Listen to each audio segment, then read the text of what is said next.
Hello, and welcome once again to the Valley Mills Christian Church podcast. I'm Joe McNeil, the Spiritual Growth Coordinator. I'm Ezra Davis, the Student Minister here. And I'm Mark Stair, the Worship Minister. And today we're going to talk about something that's been pretty heavy in recent news, and that is reputation. How people perceive you, what people are going to be saying about you, and how you carry yourself, and why should you care about how you carry yourself and how people perceive you. Now, it's funny because sometimes I know in conversations with some people, my wife included, I have to tell her sometimes, like, don't worry about what other people think about you, because some people can really get crippled. They can cripple themselves about how people perceive them, and they can get really like caught up in it to the point to where they just kind of shut down and stuff, and that's not healthy and that's not good. But what we're talking about is what the Bible kind of calls being above reproach, where when someone talks about you, are they talking about you in a positive way, like, oh yeah, he's a good guy, or she's great, or is it something where, like, I don't really trust that guy, that kind of thing. So we want to talk a little bit about how important that is from that standpoint. I don't know if there. So in light of recent events, we are focusing on how we're perceived, and this is something that I actually had to pull my boys aside and talk to them about where they should and shouldn't be, because sometimes you're at the wrong place at the wrong time, and that can really get you into some trouble. But I heard it once said by Billy Graham that he would not even get into an elevator alone with a woman. Like, if it was just him and her, he wouldn't even go in. He would wait for the next one because he didn't want anybody to even have a remote possible thing to say against his character. And I thought that was pretty awesome. And I know it's a really tough standard to live by. He was obviously a great man who, though wasn't perfect, he did everything he could to further God's kingdom and to be seen as a great man, because there's a lot of weight that comes with that. I'm sure there was people who would have loved to seen him be torn down.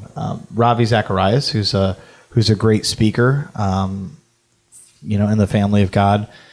There's been accusations from women that have been unfounded and zero proof about him doing stuff. Mm-hmm. And some people just kind of want to tear people down. One recent news story about a lady who came clean after claiming that this football player had sexually assaulted her, and he spent 7 years in jail based on some of that. And he was probably at the wrong place at the wrong time. Maybe it was a party, and I don't know all the situation there. But it's important to watch what you're doing and who you're doing it with and where you're at. And I had to talk to my boys because of that, and I don't want to see them hurt or accused of something just because they were in the wrong place at the wrong time. So that's one thing that I've gleaned from these recent events. So what do you guys think about some of those events and how we should carry ourselves, what people think as far as that goes?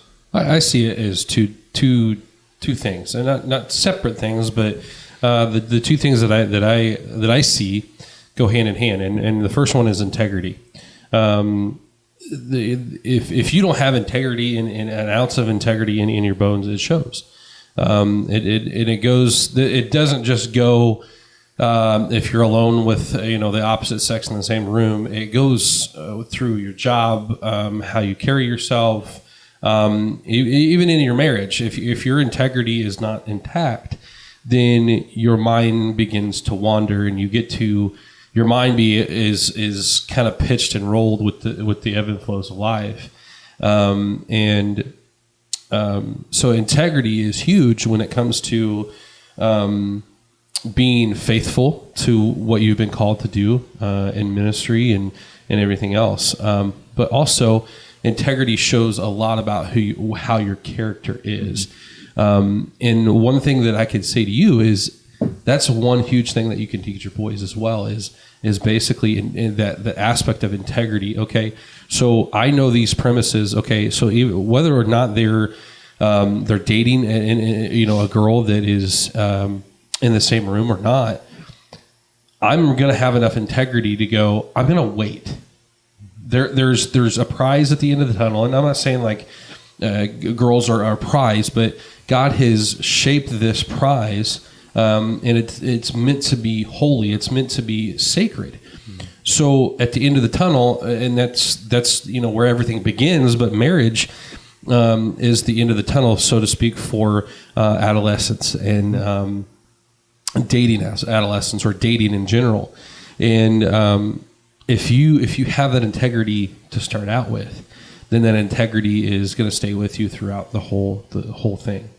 The second thing that I wanted to hit on is chivalry. Chivalry, I feel like, is kind of a downplayed thing nowadays. You start seeing, I've seen a lot of,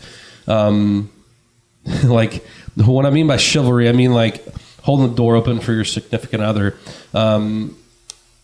walking on the street side so that if anything happens, your significant other or your spouse or what have you doesn't get harmed.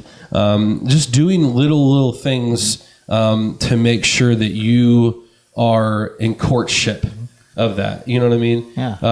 And I'm here to tell you that even though I don't practice it every single day like I should, chivalry is not dead. Mm-hmm. And it's a key aspect that I think that, or I believe that is a key that is missing in some relationships. And that's why we see all this, infidelity, and it's because chivalry is not just the act, it's the pursuit of that person, especially in a romantic manner. Mm-hmm. When you do an agape manner, then it's more of a gesture that is, okay, I'm doing this for someone because out of the kindness of my heart, not because I want to receive anything. So I feel like that is where there's an integrity issue, and then there's a chivalry issue when we talk about recent events and people, celebrities and politicians and stuff like that caught up in these knots that are either true or not. They're still out there, and they're still in mainstream. It's hard to act like you're above reproach when you're out partying and your arms around other girls and stuff like that. And I'd like to touch on that. And I like the kind of the dichotomy between integrity and what you said about chivalry. So integrity, what comes along with integrity is a track record. It's not a given. You're not a person born with integrity. Integrity is something that you live out every day of your life, or at least you try to. And like Ezra said, it's a pursuit of it. So if you're above reproach, someone looking on the outside, inward on your life, they're able to then point to certain things in your life where you have displayed integrity. Are you doing things the correct way without anyone watching you? Or are you a hard worker? Are you diligent in everything that you do? So like I said, integrity, along with that comes the backdrop of what actions you're taking in your daily life. And what I want to touch on, also, Ezra said that chivalry is not dead, but I believe in this world there is a sect of people that have this ideology that I think they want it dead. And I have a story to share that is the reason why I think that some people would like to see chivalry go away, which is sad. But I don't think that's the majority, thank goodness. I think we're going to come back to basically what chivalry is, what a man should be, I guess in relation to women, should be above reproach, should respect and honor women. Mm-hmm. So I do have a story I'd like to share where that kind of explains itself. So when I was in college, I had a professor, and I'm not going to name names or anything, but it's just a very simple thing. Well, there's a woman. George. I don't know if there's a woman named George, but Georgette. So was it Professor Plum? Were you playing Clue? No. That's a good game though. But it was around like Halloween time, and the professor had made cookies or some treat that she brought in to hand out to the students, and she came to me first, and there's only a couple guys in the room, and the rest were girls. And so the professor came to me with the cookies, and I just out of a heart of chivalry, I guess, wanting to. It's just the same place where letting a woman go in front of you at the line, you know, at a restaurant or whatever, wherever, holding a door open for a woman.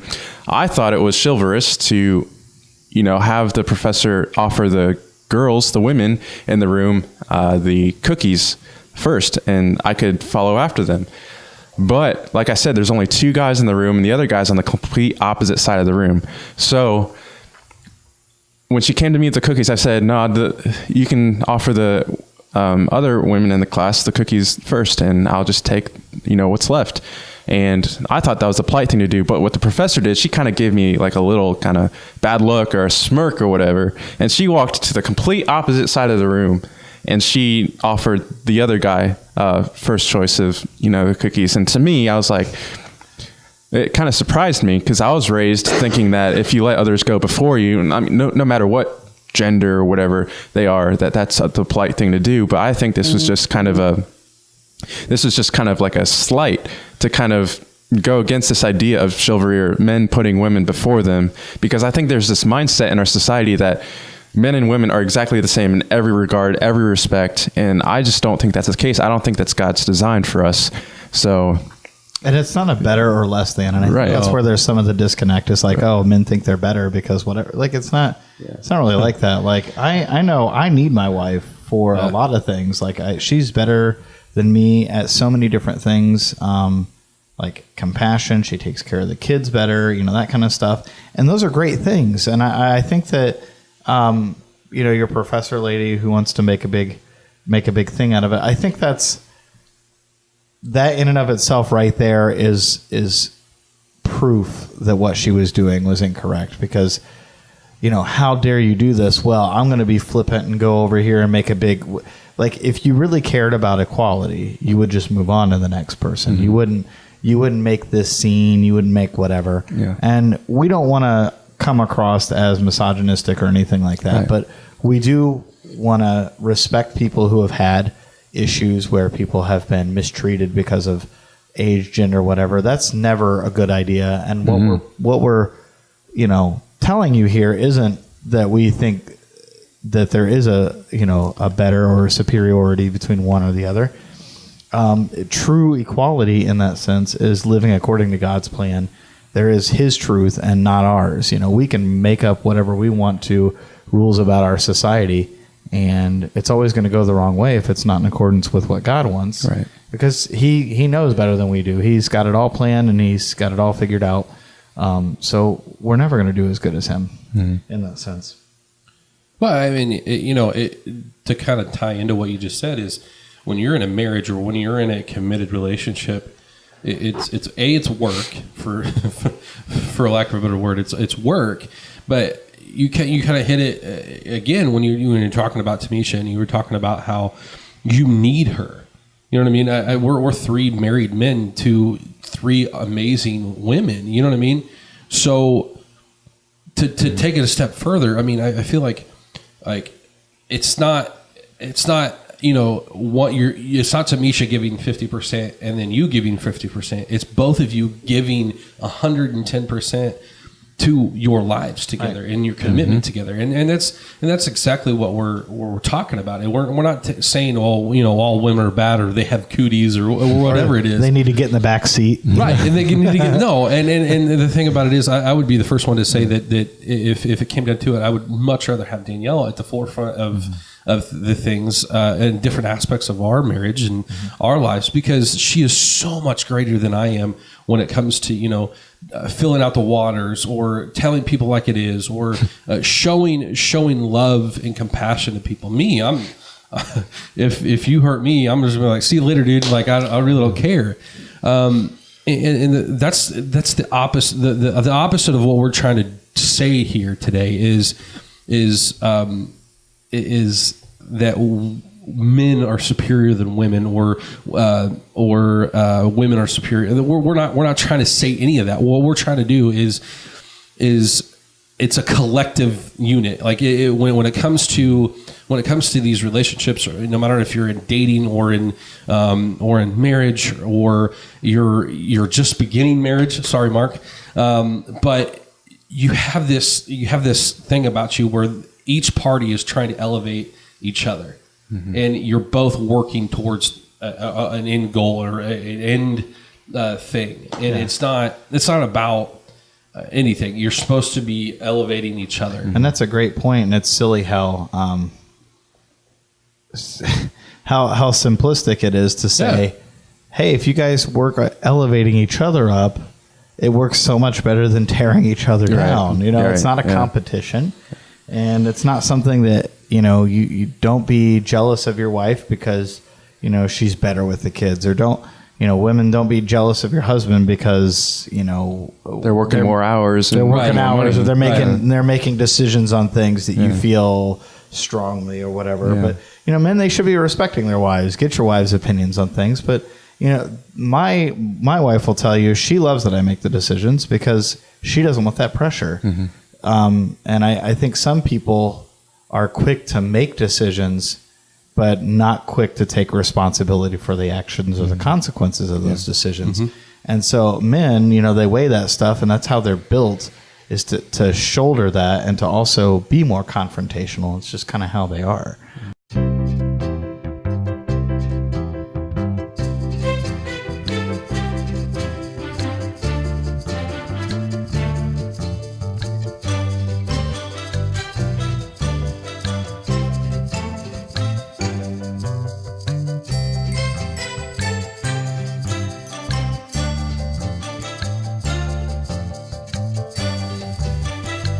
So I'm going to read from Acts, and this story stems through several chapters. Chapter 23 basically sets some of it up where the Jews really hate what Paul's doing ever since he came to know Christ, and he's now, instead of doing what they're doing, he's furthering the gospel of Jesus, and they don't like it. So they've basically set him up to take account for himself, that kind of thing. They're trying to get him. And I'm going to read from chapter 24, and this is verse 14, where Paul starts talking here. He says, "But I admit that I follow the way which they call a cult. I worship the God of our ancestors, and I firmly believe the Jewish law and everything written in the prophets. I have the same hope in God that these men have, that he will raise both the righteous and the unrighteous. Because of this, I always try to maintain a clear conscience before God and all people. After several years away, I returned to Jerusalem with my money to aid my people and to offer sacrifices to God. My accusers saw me in the temple as I was completing a purification ceremony. There was no crowd around me and no rioting, but some Jews from the province of Asia were there, and they ought to be here to bring charges if they have anything against me. Ask these men here what crime the Jewish high council found me guilty of, except for the one time I shouted out, I am on trial before you today, because I believe in the resurrection of the dead." So he's, this is not a new thing. And the reason I wanted to kind of bring up that little story in Scripture is that there's always going to be people who are trying to trip you up or tear you down, especially if you're a Christian, and Jesus warns that. Right. So it's all the more reason to be conscientious of it. And it's all the more reason to try and live a life that if somebody said something bad against you, no one would believe it. That's the important thing. And also look at Paul's track record. Well, I guess post-conversion, right? Right. So like how he tried to live every day of his life with integrity, and yet he was still accused of things that would, I guess, defame him in a way. Well, because of his past. I feel like when he made that conversion, people still were going, well, wait a minute, this is the dude that like literally were killing people because they spoke out against Roman Empire. You know what I mean? So reputation. Reputation. Thank you. Wow, I can't talk. Integrity, I feel like brought him out of that. Right. It was able to, give him the poise and the know-how to bring him out of that. So, I like how he says, if these people have a problem against me, where are they to bring these charges? Be bold and be strong in where you stand.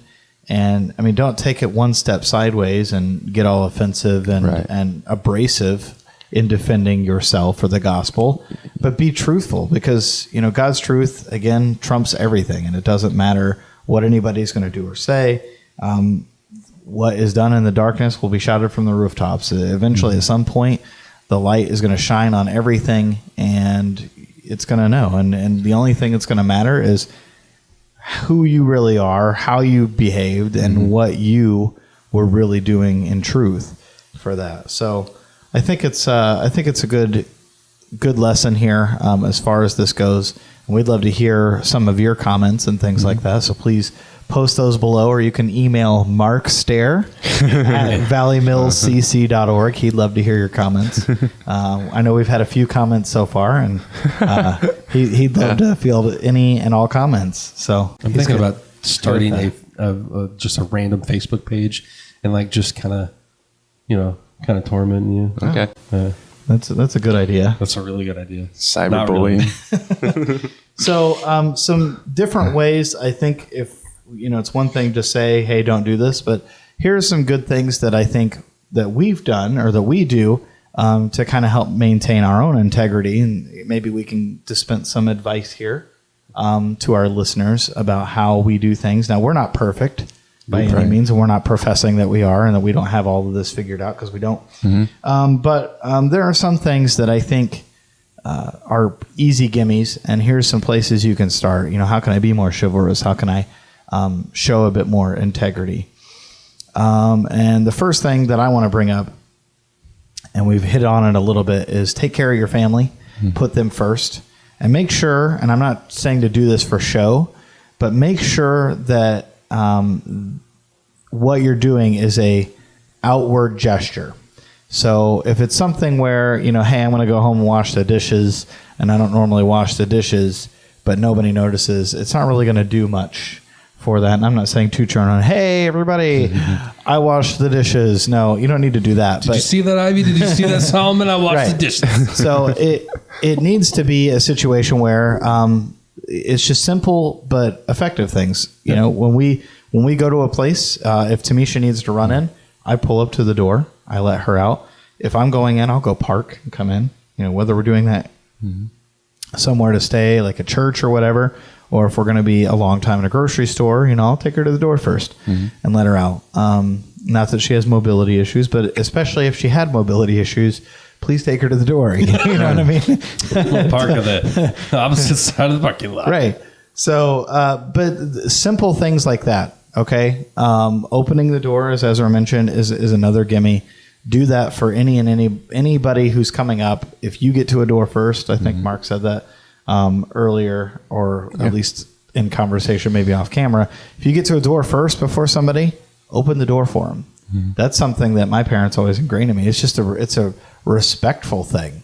And especially in the older generations, they look at that and they see that like, wow, I'm glad that somebody out there is still doing something like that, because there's a lot of negative energy that gets pumped out through news and social media and all this stuff. And it's hard for people to keep an eye on the positive. It's hard for people to see that things aren't really as bad as, maybe the news or social media makes it out to be.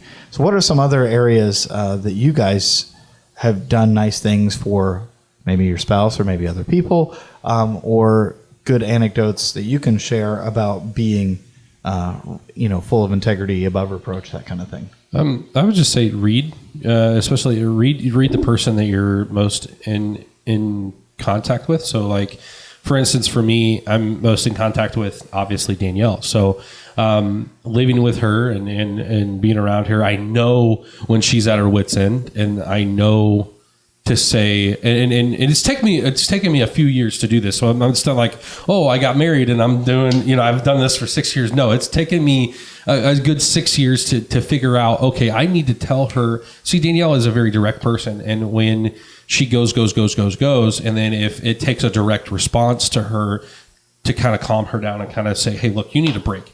So what I've started doing is I've started picking up on those things and really looking at those things, especially now that she's in volleyball. Now that she's a head coach of volleyball, she goes. And I've literally had probably 10 or 12 times this season gone, hey, look, you go take a bath. You go, I'll take Kensington. I'll do something. You go do you. Whether that be veg out of the couch, watch Netflix, I don't care what it is. You go do you. And I've literally had, in some instances, in those 12 times or better, I've literally had to go, no, and give her no option. So that's, first and foremost is just reading the room. And then obviously humble yourself. Because a lot of times when we're out and about, it's all about me. What do I want to eat for lunch? What do I want to post on social media? What do I want to watch? What do I want to do today? All these me items.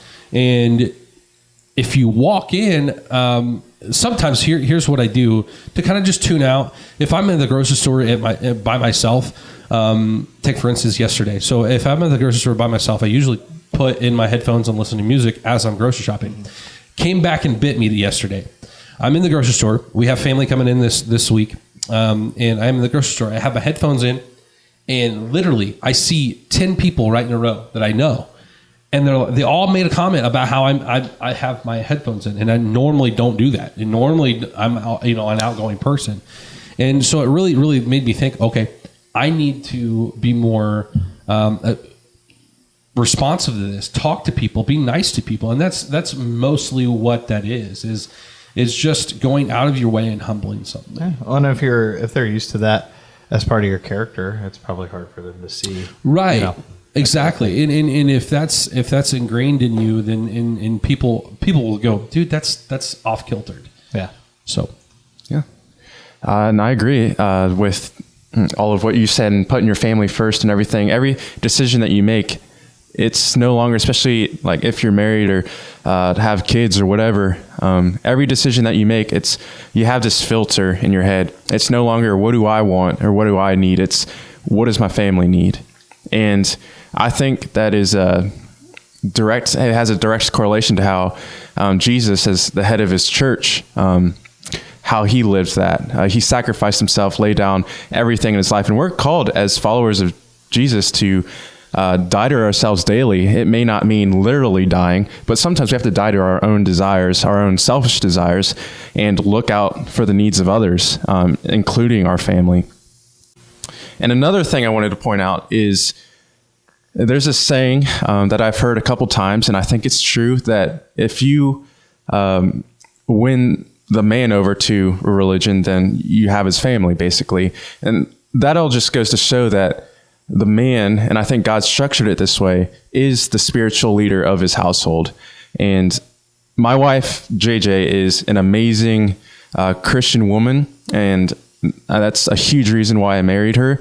And I think there's some areas where she does lead me, and which is great. But I think overall, I think that the man or the husband or the father should lead his family in spiritual matters, whether it's sitting down and reading the Bible at the same time every day or praying before meals. I think that's really important, or bringing them to the church. I don't think that the wife or whatever should be the one pushing this stuff. I think it's super important that the man is the example in this. And I think that's just biblical. And that's what I feel. And I could be wrong. I'm still learning in different areas of my life, but I need to work on it more. I'll be completely honest that we just started reading in the Bible again, just started with myself initiating that. And I think that that's just a very important thing.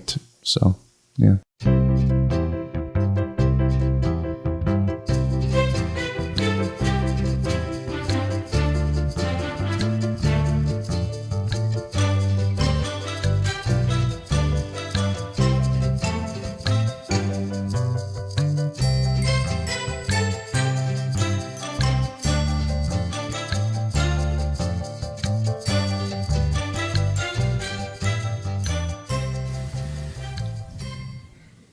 So think about this.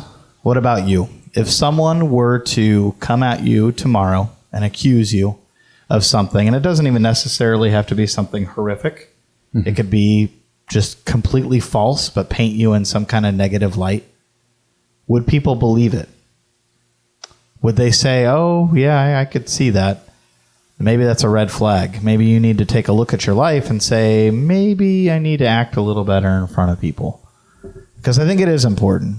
And you don't want to get too caught up on what people think about you. But I do think that Christ calls us to live a certain way. Mm-hmm.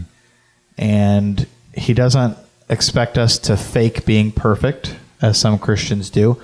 But he expects us to be straight up, and he expects us to be respectful and to be above reproach in that sense. So think about that. If someone were to accuse you, what would you do? What would you say?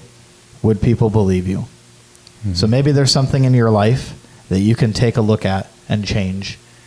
Our podcast is meant to encourage, so we want this to be an encouragement to you, to change for the better, to grow closer to Christ, to walk in such a way that if someone does accuse you of something, no one would believe it.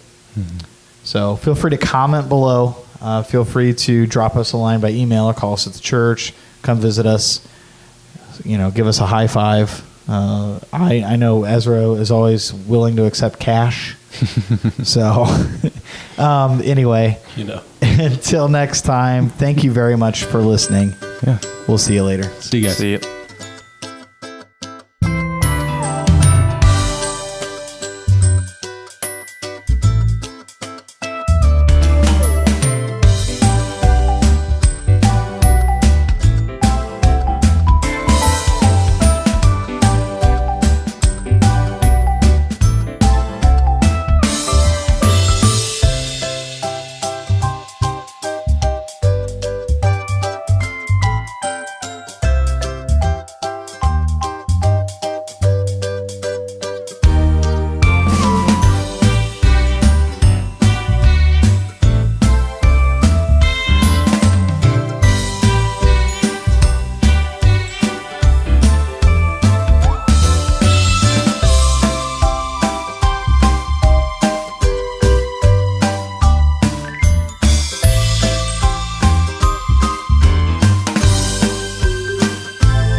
I'm thinking about starting just a random Facebook page and just kind of tormenting you. Okay.